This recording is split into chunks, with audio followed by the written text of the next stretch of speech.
మీరు digital book అని చెప్పి ఇప్పుడు జిల్లా వారీగా ఏదో బుక్ రాస్తున్నారు, బుక్ పెడుతున్నారు. మీరు బుక్ చూసి వణికిపోవాలా? తెలియదు. ఎవడు వణిపోమన్నాడు? ఉనికి పోవమాకమన్నాడు, ధైర్యంగా ఉండమన్నాడు. ఇవి కదన్నాడు.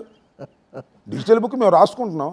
మా నాయకుడు చెప్పాడు, ఎవరైతే తప్పు చేశారో అందరూ రాసుకోండి, అధికారంలోకి వచ్చిన తర్వాత వాటన్నింటినీ కూడా చట్ట ప్రకారంగా మీరు గుర్తుపెట్టు, చట్ట ప్రకారంగా వాళ్ళ మీద యాక్షన్ తీసుకుంటామని చెప్పాము. వీళ్ళు చట్ట ప్రకారంగానే తీసుకున్నారా? చట్టమే కదా, చట్ట ప్రకారమే కదా మీరు లోపల వేసింది. సో సెక్షన్ ప్రకారమే కదా లోపల 18 రోజుల పాటు మిమ్మల్ని ఉంచింది. రజనీకాంత్ గారు నాకు తెలియగలుగుతాను, 5 గంటలకు ప్రారంభమైనటువంటి దాడి 12:25 నిమిషాల వరకు కొనసాగితే ఏ పోలీస్ ఆఫీసరు ఫోన్ ఎత్తకపోవటం చట్టబద్ధమైన సమాజంలో ఉన్నామా, ఎక్కడైనా ఉన్నామా? నెంబర్ 1.